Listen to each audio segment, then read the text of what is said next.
Woke up this morning with this red eczema around my eye.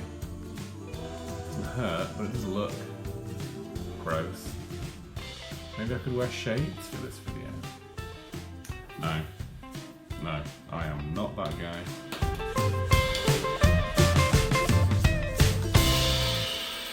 Hello parents and carers, and welcome to what is only my second video and my first video focusing on maths.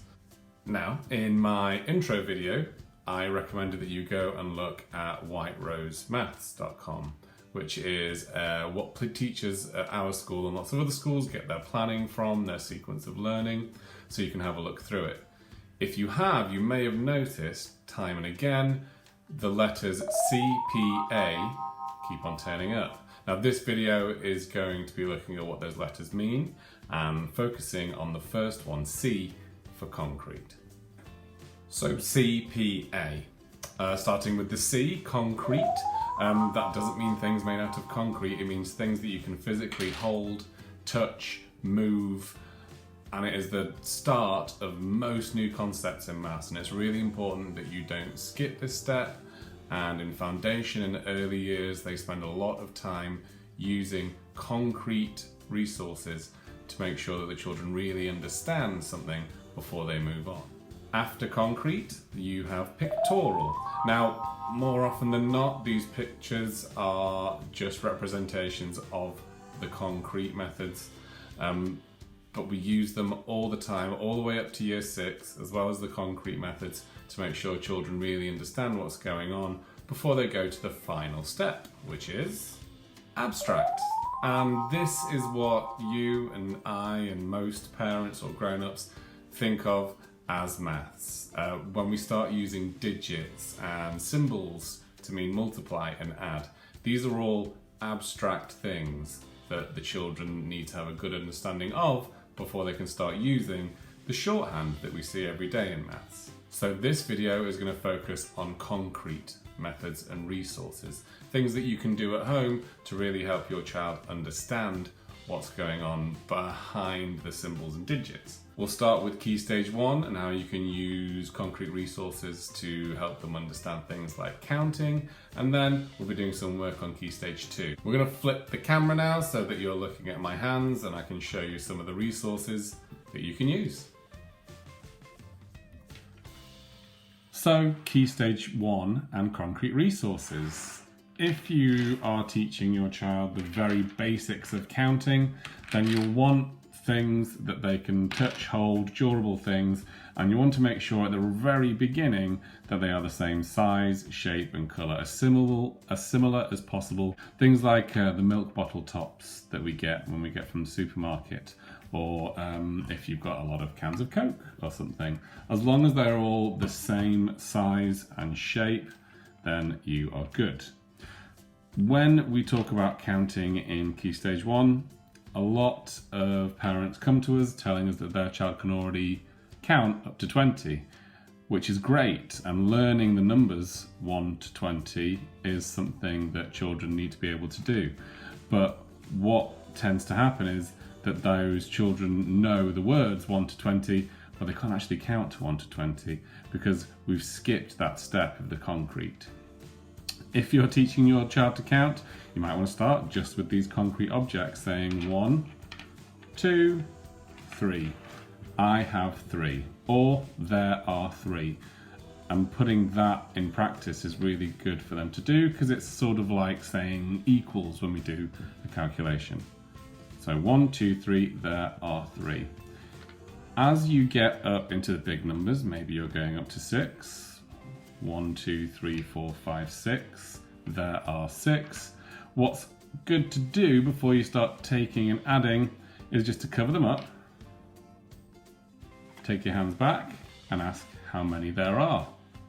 If your child looks at you and can't believe that you're asking such a silly question and just says 6, then you know that they've got a really good understanding of counting, that if you don't add or take away anything, that number stays the same. However, if your child starts counting 1, 2, 3, 4, 5, 6 again, then they need some more concrete resources and counting so that they really understand that they've not added or taken away anything. Once you've worked with objects and concrete resources that are the same size and shape, you might want to move on to working with things that are similar but not the same. So these little cubes that I picked up, they are the same size and shape, but they are not the same colour. You can use these in lots of different ways to help your child. So if I take these, get rid of the rest, you could ask your child how many cubes there are altogether, and they count them 1, 2, 3, 4, 5. What about just the yellow cubes? 1, 2. Just the red cubes? 1, 2, 3. What's great about using things that are similar but not exactly the same is that you can use anything around your house. So if your child has lots of toy dinosaurs or dolls, they are the same type of thing but they're different, so you can start saying which dinosaurs have long necks and they can count them like that. That starts to introduce them to number bonds and lots of other different things. There will be a video based on counting, but this should be enough just to get you started. Other things you might have around the house that can help out: games like dominoes, asking your child which side is 5, they need to count the dots. It also introduces something called subitizing, which by all means go and Google and learn about. It's a really fun way to get your child to learn about maths. You've also got things like playing cards. So if you know that you have a deck that doesn't have an awful lot of cards in it, or you've lost a few, don't get rid of them. You can start talking to children about how many diamonds on the card, which is interesting because actually this is the 9 of diamonds, but there's more than 9 diamonds on here. You've got 9 here, but then you've got 2 more here. Be careful not to push the digits. These are actually abstract, and we'll get to those in a different video. They're great for them to see different representations, but don't worry too much about them understanding what those numbers are yet. So, using concrete objects for slightly older children getting more complex things like addition and subtraction. They're good to use with pieces of paper or whiteboards. Using our concrete resources again, you can start to see pretty quickly how using concrete resources is really useful. So if I wanted to do a calculation as simple as 2 add 3, you can get the children to think about how much 2 add 3 will be. 1, 2, 3, 4, 5. The answer is 5.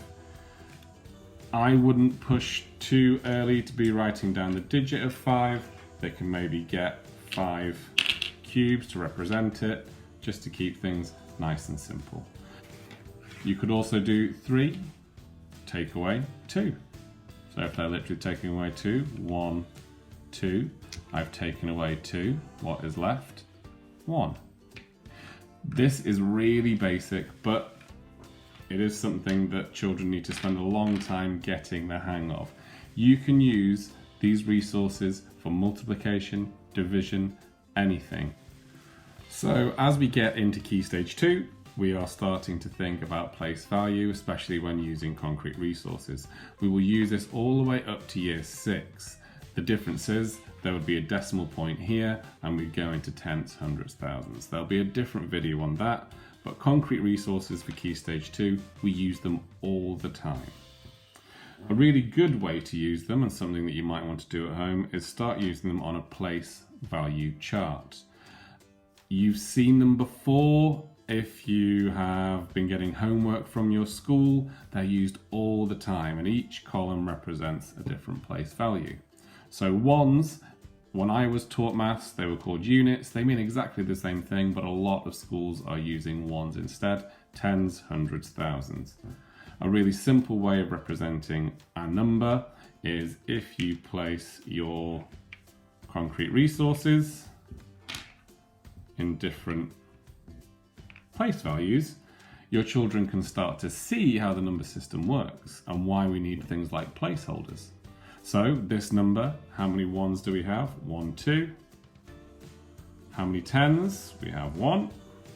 Now there are no hundreds in here, And a really good conversation to have with your child is, if I put my thousands 1, 2, 3 here, is my number 312?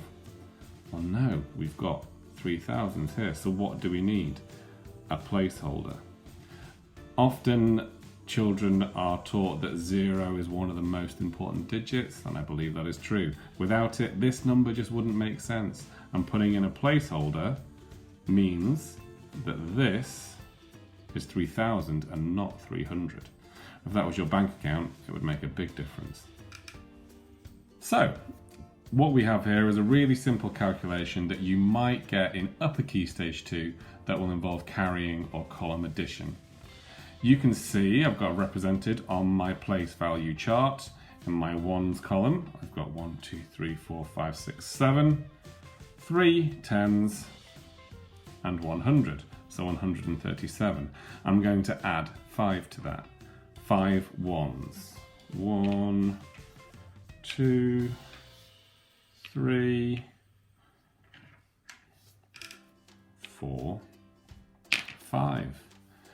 Now that doesn't really work. We can't really have 130 12. It doesn't work. So we teach the children that what they need to do is exchange. I've chosen a different colour for my tens to make it a little bit more obvious. It isn't essential that you do that, but if you've got the luxury of it, then definitely do it. So I need to exchange 10 of my ones for 1 10.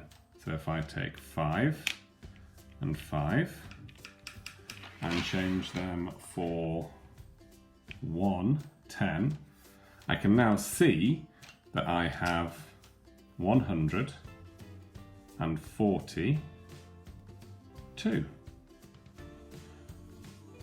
for my answer.